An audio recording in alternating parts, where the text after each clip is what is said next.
Good afternoon, ladies and gentlemen. Nobody introduced me, but so I have to introduce myself. My name is Venkataram. I work for British Standards Institution, that's BSI.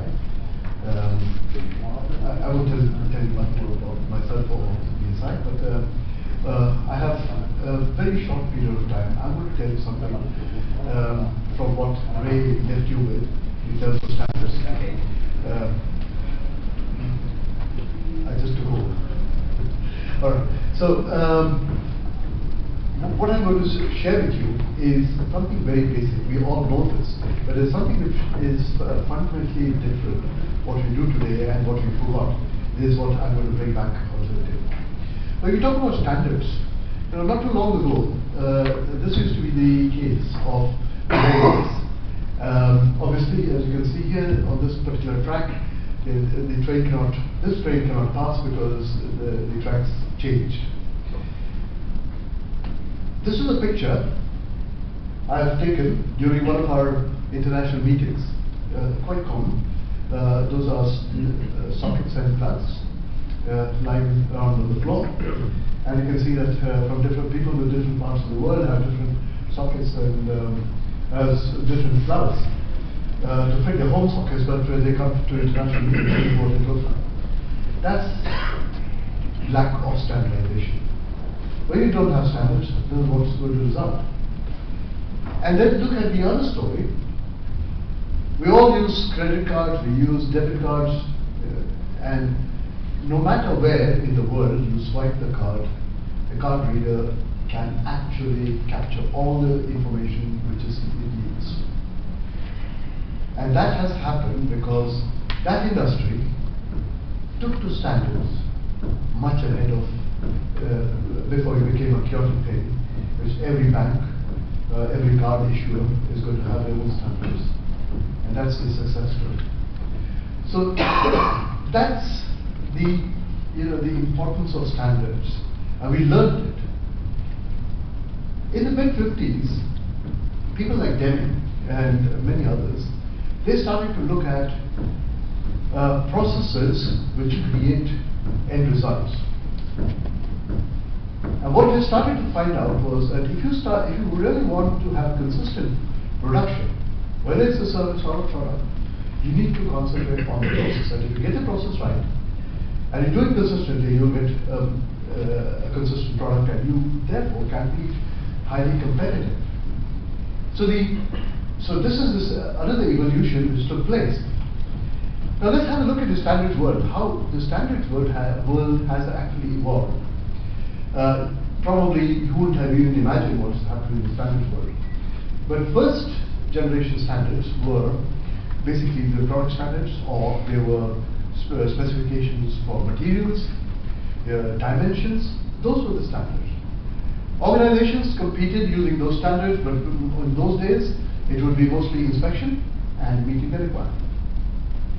Of course, then the process standards started to emerge, and that's the second generation of standards that we started to see emerge, and that's the beginning of the systems, the management systems, the so-called management systems, which sometimes we do not really support so thoroughly in organizations. That's the ISO 9000, the ISO 14000, the ISO 27001, and so on. That's the second generation of standards.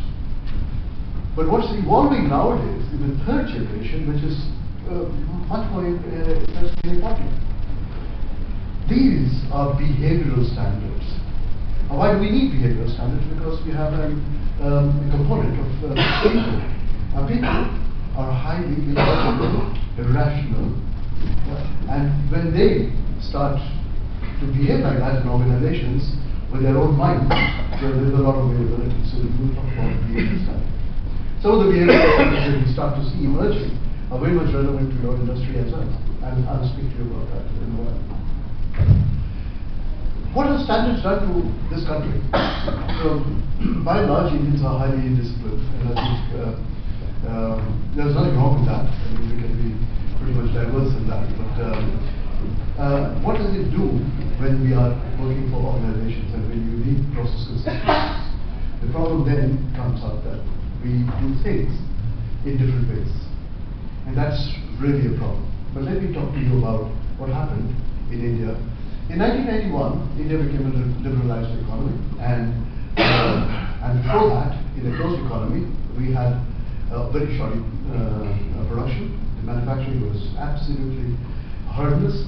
There were so many controls on manufacturing, capacity, licenses, and so on. So the customer was never given a choice.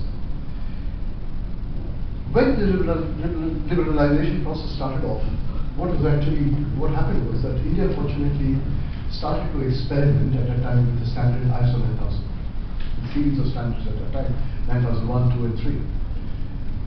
And I can tell you that's been one of the reasons why Indian companies could start to run their businesses pretty much efficiently, pretty much effectively. Let me tell you the story about what's happened in the automobile industry. You remember the ambassadors in the Fiat? You don't get them anymore. But when you talk about the quality of an ambassador in a Fiat, there was a lot to be desired. You had to wait 3 years before you could even get one of these cars.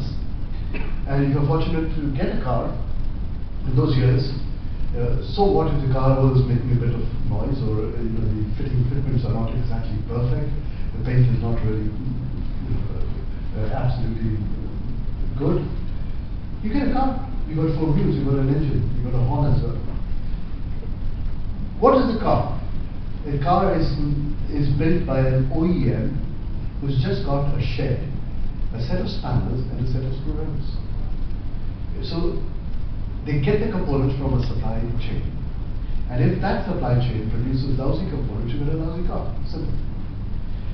Now what has happened in that supply chain, and I can tell you, take it back, paint the picture for you. I used to be going around some of these companies in the Faridabad, Gurgaon area, supplying to the automobile industry. And those workshops used to be, when you walk in, it's a lot of confusion. And you have the machines, you can't tell what color they are because they're full of grime and grease and dirt on it. So it's all black. The floors are completely caked with metal tailings and dirt, cobbled up. The materials used to lie on the floor. Nobody really knew which is reject material or which is good material and what stages they are in. The lighting was poor, dingy, fumes all around. In general, pretty much a chaotic environment. But something's changed. If you go to the very same factory today, the same workshop, at any point in the day or the night, you'll find the floors are epoxy painted. You find all the materials are in bins, you know which is rejected. You also can see the color of the machines, it's spotless, absolutely spick and span. And the lighting is fresh, the air is fresh. So what happens is that the production, the quality which is produced in those factories is very much different. How did it happen? Was it that the owner, he got up one morning and he decided to do that? No, he didn't. It started with one thing. They said, we want you to have ISO 9000 and do it correctly. So the companies were forced to start ISO 9000, the first baby steps. Then they went into QS 9000, an automotive standard. Then they went to ISO TS 16929. The bar was being raised continuously, including in the auditing, including the auditors, and so on. So what's happened is that industry transformed itself in a very small span of time of 10 to 12 years. From being an absolutely lousy industry to a global quality industry. 15 years ago, or 16, 17 years ago, India was very proud. We got the first ever order for a very high-tech component to be exported to none other than General Motors in the US. And it was all the newspapers and magazines and the stories and how they achieved it and so on. And you will wonder what's that high-tech component which we exported. It was a radiator cap. Today, hundreds of manufacturers export hundreds of thousands of components every day. And they get fitted into the best cars and the best automobiles across the world. That transformation happened only because those companies started to use standards in the right way. You must also appreciate the difference between standards like this one. Do you recognize this one? That's a speed limit. Is that a standard? It is. It's a regulation. Yep. Now, you must understand that around the world, we have learned that when you try to regulate something through a standard, organizations tend to find millions of ways of how to do it. So these days we see standards are not regulated, they are voluntary. So most of the standards that you start to see are voluntary. It's up to you to choose them. It's up to you to implement them. And if you do implement those standards, you will find a benefit coming to your organization. Standards, we create standards. British standards, we were the pioneers in creating standards. They started in 1902, and we make about 2,500 standards each year. Not all of them are British standards. So a lot of them are actually European standards, EN standards. Standards are nothing but knowledge. And how do you get that knowledge? The knowledge is not with PSI. We don't possess the knowledge. We know how to make the standard. We know how to publish the standard. How to get it correctly at the time. The knowledge comes from the industry. We don't wake up one morning and say we need another standard. It's the industry which tells us we need a standard. Can you help us? And then we went to go and create new standards. So standards collect the best practices and knowledge from the industry and put it into a simple document. This is available widely, and that can be used by anybody, anywhere in the world to their advantage. That's the advantage of standards. That's why you start to see that standards, there's a huge amount of increase in standards. I'll not get into the details of the risks in the supply chain. I'm sure the speakers ahead of me must have been ringing the alarm bells of the risks in the supply chain, etc. But once we know that there are risks, they must be proactively attended before they create a loss. And of course, the extended supply chains have increased the risk multifold across the world. And of course, what we should be looking at is a little bit different than just pure risk management or any of these things. And what we start to speak about is another standard, which as I speak is a very, very new standard. I'm sure that most of you haven't even heard of the standard yet, but this is a standard called resilience. This term resilience is starting to you hear this more often these days than ever. And there's a good reason for this. Most companies now think about long term and not just the short term. And the term resilience is rather more complex than just a term loosely used. And therefore the standard was created. This is a PS 65000. I'm just going to explain that to you because it actually built around just pure common sense. We're familiar with the product and process and people involved in any of the processes that we have. And of course in the supply chain, that's also very much true. And then we look at the operational resilience. The operation means how you run the processes, how you do the daily jobs. We must also very strongly look at the supply chain because the supply chain now becomes more critical to all businesses across the world. And of course the information resilience, because information, we use digital information much more than ever before, and therefore information resilience starts to make a large amount of sense today. An organization to be really resilient should be robust. It must be strong. Good foundations, good systems, good people. You must also have the adaptive capacity. And like Charles Darwin said, it's not the strongest species which will survive. It is the most adaptive to change that will survive. And that is exactly true for any new business in today's world. And a company has to be agile. It must be quick to respond to changes. Changes in the market, changes in the competitive environment, changes in the technology. All of this. Just imagine, I mean, we all see over the last week the introduction by Reliance of Jio. Now that's a significant change in the way telecom operators in this country were operating.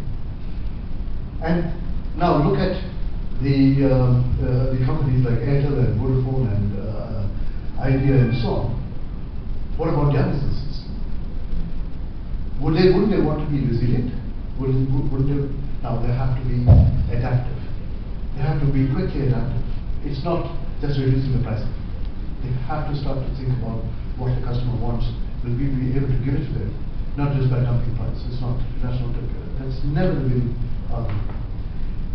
So organizations which think about organizational resilience would have proactively thought about the problems which are created by such kind of game changers, and they respond to that rather quickly. Those are the kind of things which run around the organizational resilience. But I will not get into the details of that due to lack of time. But what I will actually focus your attention is, on top of the iceberg is what we do on a daily basis. Now we have clever strategies, we have visions, we have mission statements and leadership and all of those things. Financial controls, all these are hidden factors. That's the tip of the iceberg. So what lies beneath the iceberg is what we need to be thinking about. And that's the variable. And that comes into the people. The culture and the behaviors. Most organizations have values, but living those values, most organizations don't define them. Only when they define the values and they define how the values are achieved through behaviors, through attitudes, through perceptions and feelings, then we will start to build a culture which will actually make an organization resilient. There's so many examples that I can share with you. I have 15 minutes and I'm just about to complete. So coming back to standards, there is a plethora of standards, and we're familiar with the ISO 9000, the ISO 14000 environment, the OSHA 16001. We're familiar with the supply chain standards of 28,000, the information security, the business continuity standard. They're directly related with supply chains. It's directly related with most of the industries sitting in this room. Also things like the energy management, the ISO 50001, the carbon and LEED certification for warehousing and so on.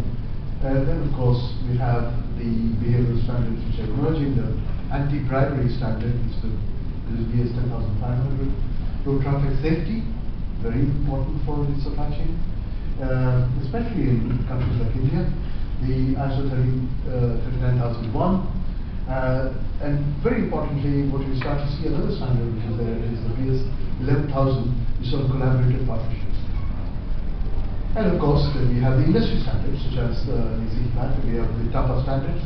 I'm sure the speakers before me must have been discussing more in detail about the TAPA standards, so I don't get into those details. The last thing is about what have standards done. Standards actually accelerate innovation. They help businesses to innovate. Those who help build standards get a competitive advantage. Just imagine the credit card industry. They built a standard, they created an advantage. They helped the entire industry to succeed. Now just imagine in India, we have trucks which have got different heights. We got they're not standardized. We got pallet systems which are not standardized, moving things from one to another. It's chaotic. I'm sure some of you might have that experience. But what if the industry had actually standardized those things? How much of help that would have done to the industry and its growth and the competitive advantage, plus the cost advantages. Standards structure and lubricate markets. and the market will grow quickly and more collaborative. And of course, standards help organization through repeatable organizational performance. Finally, about certification.